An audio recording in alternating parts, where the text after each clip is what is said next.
Hola, somos estudiantes de la Universidad Politécnico Gran Colombiano. El día de hoy les vamos a realizar un análisis macroeconómico teniendo como referencia dos países comparativos, los cuales uno de ellos va a ser nuestro país de Colombia y el otro país va a ser Estados Unidos. ¿Cuál es el objetivo de este análisis macroeconómico? Es el de comparar las variables macroeconómicas entre estos dos países, teniendo como referencia el lapso comprendido entre los años del 2013 al 2022, cuya finalidad será entender el crecimiento, la estabilidad económica y el contexto social para identificar diferencias y oportunidades de desarrollo conjunto. Para ello escogimos el país de Estados Unidos, siendo el principal socio comercial de Colombia. Se escogió o se eligió por su influencia global y por la vigencia del TLC desde el 2012, que ha fortalecido la relación económica bilateral.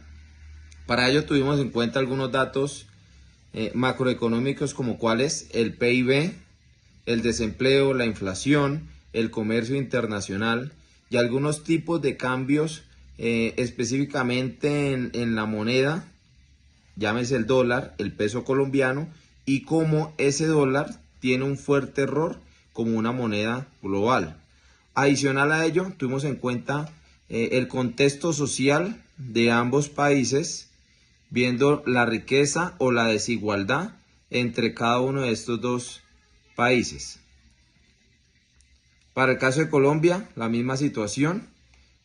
Lo que hicimos o lo que generamos entre estos dos países es verificar cómo esos datos macroeconómicos y ese contexto social impactan en el crecimiento o la desigualdad económica de cada uno de los países y cómo cada uno de ellos se logró recuperar o logró salir adelante frente a la situación vivida, ocurrida con la pandemia, que pues generó cierta incertidumbre a nivel global, que generó unos cambios económicos, que nos obligó a generar nuevas estrategias para poder salir adelante frente a esta situación.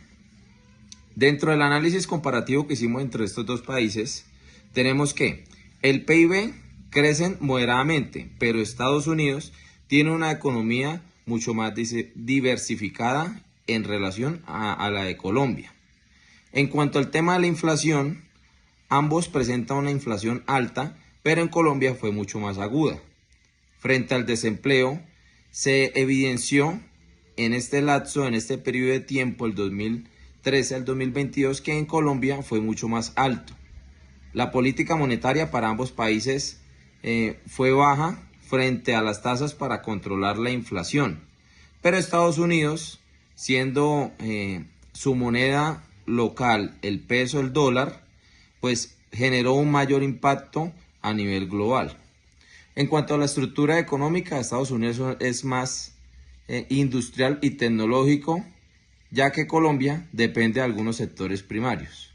Y para terminar, en cuanto al tema del comercio, Estados Unidos fue mucho más diversificado y Colombia depende específicamente de algunas exportaciones básicas. Con ello podemos concluir que Colombia muestra recuperación, pero enfrenta retos estructurales como la desigualdad, la informalidad y la baja diversificación. En cambio, Estados Unidos sigue siendo una economía sólida, pero también enfrenta desafíos sociales como la pobreza y brechas de ingreso con los países aledaños. Y por último, ambos países necesitan fortalecer las políticas inclusivas y sostenibles para su estabilidad a largo plazo. Muy buenas noches, mi nombre es Lina Marcela Díaz Giraldo, estudiante de tercer semestre de Contaduría Pública del Politécnico Gran Colombiano. Hoy les hablaré brevemente sobre nuestra entrega del trabajo de macroeconomía. Este trabajo tiene como objetivo analizar el comportamiento de la economía de Estados Unidos en el año 2023, usando dos modelos fundamentales, como el modelo multiplicador fiscal y el modelo ISLM, que nos ayudan a entender cómo las decisiones de los gobiernos y de los bancos centrales afectan los ingresos nacionales y las tasas de interés. Para ello recolectamos los datos macroeconómicos más relevantes. el PIB nominal, que fue sobre 27.7 billones de dólares, el consumo total, que fue de 19.2 billones de dólares, la inversión privada de 4.8 billones, el gasto público de 7.3 billones y la deuda pública en 123% del PIB. Luego aplicamos el modelo multiplicador y calculamos que si el gobierno aún aumenta el gasto en 100 millones de dólares, eso podría generar un aumento de hasta 241.000 millones en el PIB, gracias al efecto en cadena que tiene ese gasto en el consumo y la producción. Las conclusiones son que la economía estadounidense está impulsada por el consumo, que el gasto del gobierno puede estimular el crecimiento económico, que una política monetaria restrictiva busca controlar la inflación, que los modelos permiten entender la relación entre las políticas económicas y resultados reales.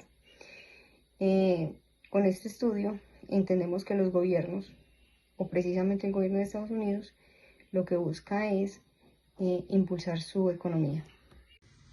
Buenas noches, mi nombre es Jorge Esteban Rodríguez Blanco, estudiante de Administración de Empresas, en la modalidad virtual para nuestra materia de macroeconomía, la cual desarrollamos unos entregables en el cual les vengo a hablar sobre el comportamiento de los agentes económicos en el modelo ISLM, lo cual fue aplicado en nuestro caso, particularmente en el caso de Colombia, en el año 2022, que fue nuestra segunda entrega. El modelo ISLM es una herramienta que nos permite entender cómo interactúan los dos mercados, el de bienes y el de dinero, y cómo esas interacciones pueden afectar tanto el ingreso como la tasa de interés en un corto plazo. La curva IS representa el equilibrio en el mercado de bienes. Su pendiente negativa muestra que cuando baja la tasa de interés aumenta el consumo y la inversión. Por ello, para el caso que tenemos en nuestro trabajo, decimos que en Colombia el modelo se generó en Y igual a 150 menos 5R, lo que indicó que la sensibilidad moderada al ingreso frente a los cambios de interés. Por otro lado, la curva LM representa lo que es el equilibrio del dinero. En este caso, la oferta monetaria real se iguala con la demanda del dinero. Para ello, en nuestro trabajo se representó en el 2022 como Y igual a 40 más 10R, lo que sugirió una política monetaria más restrictiva, por parte del Banco de la República. En resumen, los hogares y empresas reaccionan positivamente al estímulo fiscal, pero la inflación y la incertidumbre limitaron su efecto total.